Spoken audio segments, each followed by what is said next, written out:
No failure matters. Elon Musk said, failure is completely irrelevant unless it's catastrophic.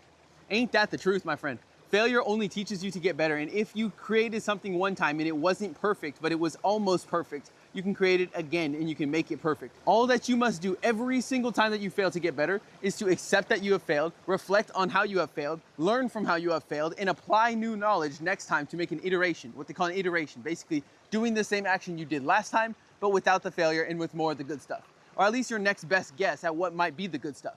And ultimately you will hone in on what is perfect, okay? As you win, you double down on what won. And as you fail, you remove what lost. And over and over and over, you will get better at any set of skills you want.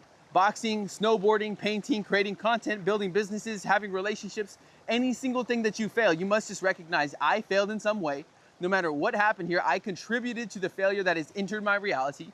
I can now accept that, reflect on that, and I can learn from it. And then in that, I will be able to iterate and get better. And relentlessly and resistantly and persistently for life, I will improve at the things that I want to get better at until I have achieved every single thing I've ever set out to achieve.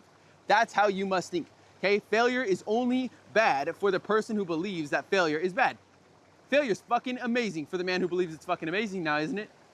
So you have to look at it through that lens, and then you will start to be more and more successful, okay? I'm not the most successful man in the world, but I'm humble enough to realize that I am still in the process of learning. I'm 23 years old. I'm 24 in 14 days.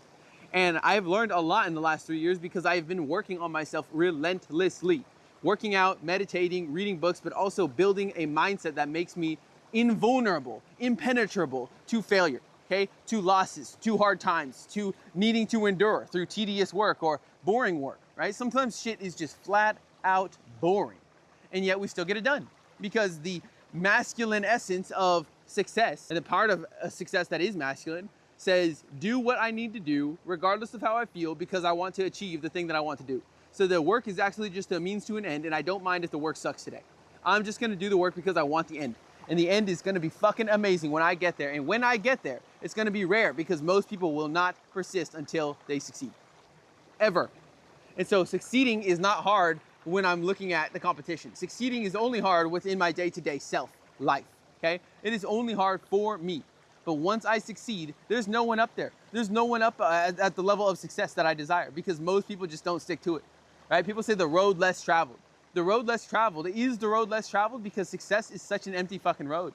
Okay, the crowd at the bottom is the one where you compete with everyone.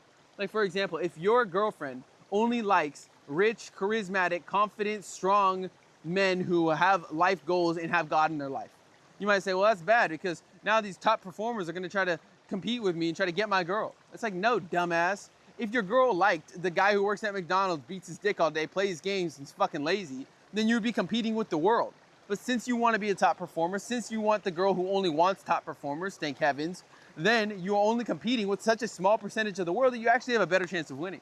Become a top performer. Get on the road less traveled, and the road less traveled will reward you with amazing things. With money, with success, with cars, with women, with watches, with great experiences, because at the top there is no one there.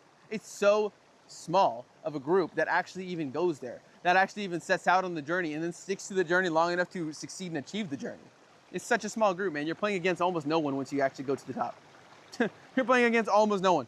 All the fucking crowd people just get washed out, right? Like your girlfriend doesn't want any of them. There's like 1 billion people in the world that she wants and 9 billion that she doesn't.